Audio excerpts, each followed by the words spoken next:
Pendahuluan. Kemajuan zaman sekarang ini dibawa dampak begitu besar terhadap pola hidup masyarakat Indonesia. Mulai dari pola makanan sampai dengan aktivitas fisik, masyarakat cenderung lebih memilih makanan yang serta cepat dan praktis seperti makanan ringan atau cemilan. Salah satu cemilan adalah biskuit. Biskuit adalah produk jajan renyah yang dibuat dengan cara dipangan atau yang sering disebut juga sebagai kue kering. Biskuit merupakan salah satu jenis kue kering dengan bahan baku utama adalah tepung terigu. Tepung terigu tersebut dari gandum. Gandum merupakan salah satu komoditi import yang terus mengalami peningkatan setiap tahun. Ubi kayu memiliki beberapa keunggulan, diantaranya adalah kadar gizi makro kecuali protein dan mikro tinggi. Kadar glikemik dalam darah rendah. Kadar serat pangan larut tinggi.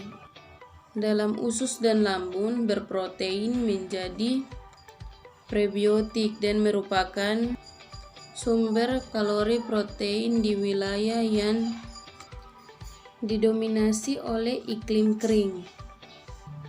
Ubi kayu sebagai sumber energi yang kaya akan karbohidrat dapat diolah menjadi tepung. Tepung ubi kayu cassava dapat digunakan dalam pembuatan tepung campuran, yaitu campuran antara tepung terigu dengan tepung ubi kayu cassava. Karena tepung ubi kayu mempunyai warna, tekstur, dan aroma yang menyerupai tepung terigu. Tepung campuran tersebut dapat digunakan dalam pembuatan roti, kue, mie, dan produk makanan ringan lainnya. Selanjutnya saya di sini ingin menjelaskan tentang bahan dan metode. Di sini alat yang digunakan itu pisau, wadah, talenan, ayakan, grinder, mixer, loyang, sendok, pencetakan, oven, cawan, desikator, tanur, dan alat-alat analisis lainnya. Yang berikutnya itu bahan. Di sini digunakan tepung ubi kayu, tepung terigu, bahan pembantu itu gula, soda kue, margarin, tepung maizena, air, susu, skim, telur, dan bahan-bahan kimia untuk analisis. Yang berikutnya itu metodologi penelitian. Penelitian ini menggunakan metode rancangan acak lengkap atau RAL dengan 3 perlakuan perbandingan tepung terigu dan tepung ubi kayu, yaitu A1 sama dengan 0 banding 100%, A2 30% banding 70%, A3 70% dibanding 30%, A4 100% dibandingkan 0%, dan A5 50% dibanding 50%. Masing-masing perlakuan ini tuh diulang sebanyak 3 kali. Penelitian ini terbagi atas 3 tahap, yaitu pembuatan tepung ubi kayu dan pembuatan biskuit. Selanjutnya saya akan membahas hasil pembahasan. Yang pertama, rasa. Hasil uji hedonik terhadap rasa biskuit tepung ubi kayu menunjukkan bahwa semua perlakuan memiliki rasa yang hampir sama, yaitu manis dan gurih. Hal ini diduga karena adanya penambahan gula dalam pembuatan biskuit. Perbandingan antara tepung terigu dan tepung ubi kayu tidak berpengaruh terhadap rasa yang dihasilkan. Rasa umumnya dipengaruhi bahan-bahan lain selain tepung, misalnya gula, telur, susu skim, dan margarin.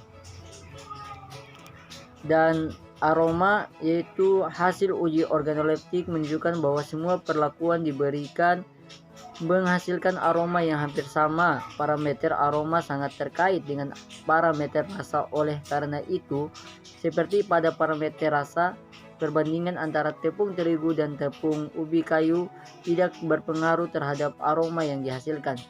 Aroma dipengaruhi bahan lain seperti margarin, gula, dan telur. Kemudian warna yang dihasilkan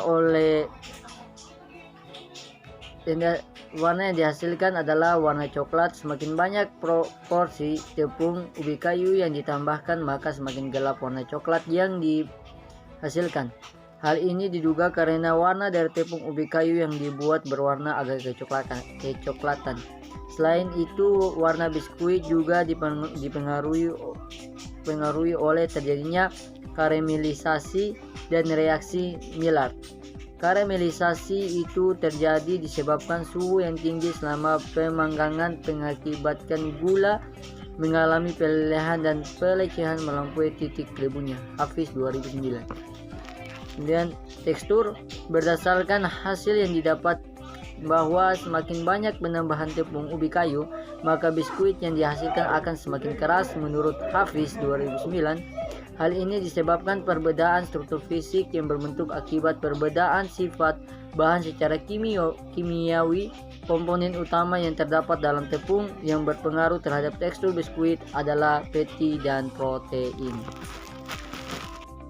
Berdasarkan hasil pembahasan yang disampaikan oleh teman-teman saya tadi, di sini saya dapat memberikan kesimpulan. Yang pertama, hasil organoleptik dengan 5 perlakuan berada pada skala 3,4 sampai 4,25 atau dalam taraf biasa atau netral sampai suka dan dapat menerima dengan baik oleh panelis. Yang kedua, hasil analisis kimia didapatkan bahwa perlakuan terbaik adalah perlakuan A3 atau tepung terigu 70%, tepung ubi kayu 30% yang memiliki kandungan kimia paling baik dengan kadar air 3,98%, kadar abu 1,86%